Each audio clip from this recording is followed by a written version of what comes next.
પરમાત્મા પ્રાણીઓના કર્મને કે કર્મોના ફળને સર્જતા નથી, પરંતુ સ્વભાવરૂપી પ્રકૃતિ જ એ રીતે કરે છે. પરમાત્મા કોઈના પાપ કે પુણ્ય લેતા નથી. અજ્ઞાન વડે જ્ઞાન ઢકાઈ જવાથી તે લોકો મોહથી કરે છે, પણ જેમનું તે અજ્ઞાન આત્માજ્ઞાનથી નાશ પામ્યો છે તેમનું તે જ્ઞાનથી છૂટે છે. તે જ્ઞાન વડે પરમાત્મામાં જ સ્થિર રહે છે. જેનું પાપ છૂટી ગયું છે તે મુક્ત થાય છે.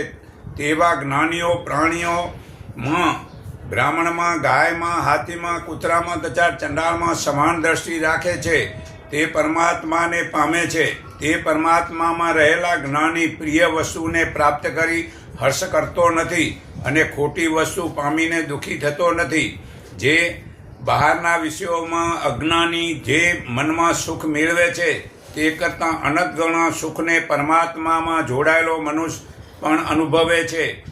ઇન્દ્રિયો તથા વિષયોના જે ભોગો છે તે બધા જ દુઃખો આવવા જવાવાળા છે. તેથી જ્ઞાની લોકો તેમાં રમતો નથી. જે મનુષ્ય મૃત્યુ પહેલાં કામ અને ક્રોધને છોડી દે છે તે યોગી સુખી છે.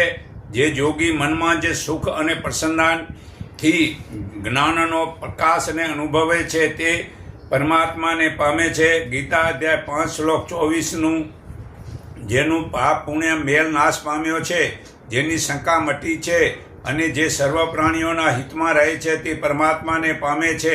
જેમને પોતાના આત્માનું જ્ઞાન થયું છે તે લોકોને સર્વત્ર પરમાત્માનો જ અનુભવ થાય છે. બહારના ભોગોને મનમાં ચિતર્યા નથી. આંખની દ્રષ્ટિ ભ્રકુટીને વચ્ચે સ્થિર કરીને, નાકની અંદર ચાલતા પ્રાણ તથા અપાન સમાન કરીને, જેણે મન, ઇન્દ્રિયોની ઈચ્છા, ભય અને ક્રોધ નાશ પામ્યા છે, એવો જ યોગી મોક્ષની તૈયારી કરે છે. તે સદા મુક્ત છે. તે પરમાત્માને યજ્ઞો અને તેમના તપના ભોગતા તરીકે માને છે. તે સર્વલોકના મહેશ્વર તરીકે અને સર્વ પ્રાણીઓના સ્વાર્થ વિનાના મિત્ર તરીકે જાણીને શાંતિ પામે છે. આ ગીતા અધ્યાય 5 શ્લોક 8 થી 29 પુરાવો છે. તે યોગી જીવતા જ મોક્ષ પામે છે.